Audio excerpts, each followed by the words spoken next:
ওকে, so now আমরা যদি এখন ওয়েবসাইটে ভিজিট করি তাহলে আমরা দেখতে পাবো আমাদের সেই লোকাল হোস্টের মতোই ওয়ার্ডপ্রেসের ল্যাঙ্গুয়েজ ফার্স্টে সিলেক্ট করতে বলবে। সো আমার ওয়েবসাইটটা ছিল sstech.info স্ল্যাশ অ্যান্ড স্ল্যাশের যে নামটা হবে স্ল্যাশের পরে সেটা হবে হচ্ছে আমার এই ফোল্ডারের নেমটা, কারণ আমি সরাসরি পাবলিক আন্ডারস্কোর এইচটিএমএল এ এই ফাইলগুলো আপলোড করি নাই। দ্যাটস ওয়াই আমাকে ডোমেইন নেমের পরে ওয়ার্ডপ্রেস নামে যে ফোল্ডারটা ছিল সেই ফোল্ডারের নেমটা এখানে পেস্ট করতে হবে বা লিখতে হবে। সো আফটার দ্যাট আমি এখানে দেখবো যে আমার ওয়ার্ডপ্রেসের সেট আপ প্রোগ্রেসটা স্টার্ট হয়েছে বা রান হয়েছে। সো আমি এখন দেখতে পারতেছি যে আমার ওয়ার্ডপ্রেসের ল্যাঙ্গুয়েজ চুজ করতে বলতেছে, দেন কন্টিনিউ। লাইক সেম আমরা যেভাবে লোকাল হোস্টে কাজ করেছিলাম ঠিক তেমনি আমাদেরকে এখানে সেট আপ করতে হবে, বাট একটা স্টেপ বেশি। সেই স্টেপটা হচ্ছে ডেটাবেসের ইউজার নেম অ্যান্ড পাসওয়ার্ড। আমরা ডেটাবেস নেম লোকাল হোস্টেও ক্রিয়েট করেছিলাম এবং সি প্যানেলও ক্রিয়েট করব, বাট আমরা ডেটাবেসের ইউজার নেম অ্যান্ড পাসওয়ার্ড কিন্তু লোকাল হোস্টে মানে জ্যাম্প সফটওয়্যারের মাধ্যমে যেভাবে আমরা ওয়ার্ডপ্রেস ইনস্টল করেছিলাম তখন কিন্তু আমরা ডেটাবেসের user name and password create করি নাই। বাট রাইট নাও আমরা যেহেতু অনলাইন সার্ভারে কাজ করছি সেই ক্ষেত্রে আমাদেরকে একটা স্পেসিফাইড ইউজার নেম এবং একটা পাসওয়ার্ড ক্রিয়েট করতে হবে এই ইউজার নেমের জন্য। আফটার দ্যাট আমরা লেটস গোতে দিয়ে মানে এই বাটনে ক্লিক করে নেক্সট পেজে এই ইনফরমেশনগুলো আমরা পেস্ট করব। সো এই ডেটাবেসের name, database user name, database password এই জিনিসগুলো আমরা কোথায় ক্রিয়েট করব? আমরা যেহেতু সি প্যানেলে লগ ইন ছিলাম, এই সি প্যানেলেই পিএইচপি মাই অ্যাডমিন একটা অপশন আছে। আমরা এইবার পিএইচপি মাই অ্যাডমিনে সরাসরি ঢুকবো না, প্রবেশ করব না।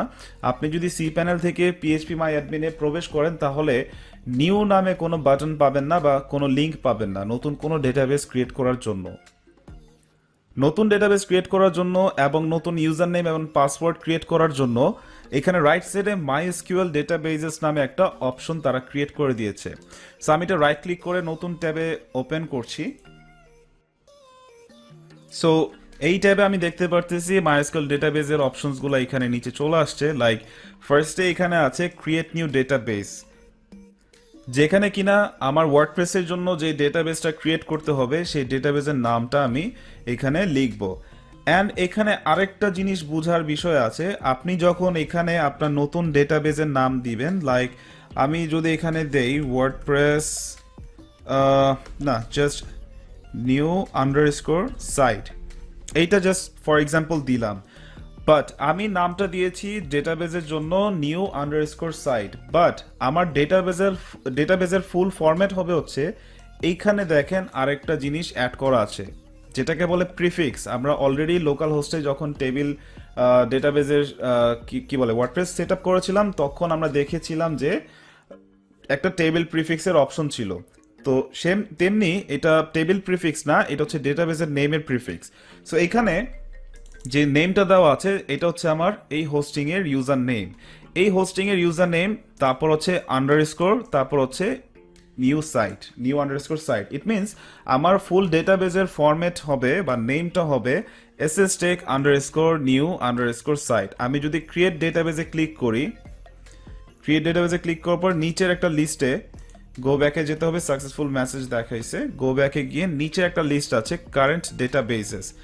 এখানে এসে যদি আমি একটু খুঁজি আমার নিউ সাইট কোথায় আছে, সো এই যে এখানে আমরা দেখতে পারতেছি নিউ সাইট, বাট আমার এখানে sstech আন্ডারস্কোর আমি আগেই বলেছিলাম যে আমার ইউজার নেমটা এখানে মাস্ট বি অ্যাড হবে।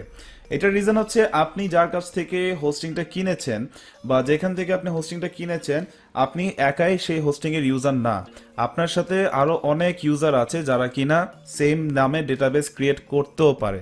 তো সামহাউ যদি তার ডেটাবেসের সাথে আপনার ডেটাবেসের নেম ম্যাচ করে ফেলে তাহলে ইরর আসতে পারে বা কোনো না কোনোভাবে আপনার ডেটাবেসটা ক্রিয়েট করা হবে না বা তারটা ক্রিয়েট করা হবে না।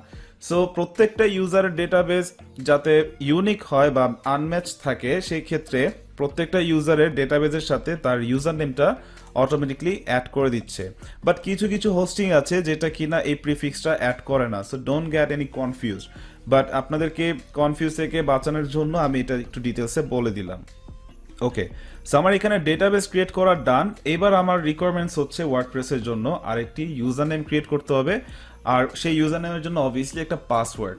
সো আমরা এই পেজে যেখানে কিনা আমরা নতুন একটি ডেটাবেস ক্রিয়েট করেছিলাম এই পেজে যদি আমরা একটু নিচে স্ক্রল ডাউন করি এখানে দেখতে পাবো যে অ্যাড নিউ ইউজার, যেখানে কিনা আমার নতুন একটি ইউজার নেম আমি ক্রিয়েট করতে পারবো, যার নাম আমি ফারহান আমার নামই দিলাম, অ্যান্ড নিচে একটা পাসওয়ার্ড আমি সেট করে দিলাম।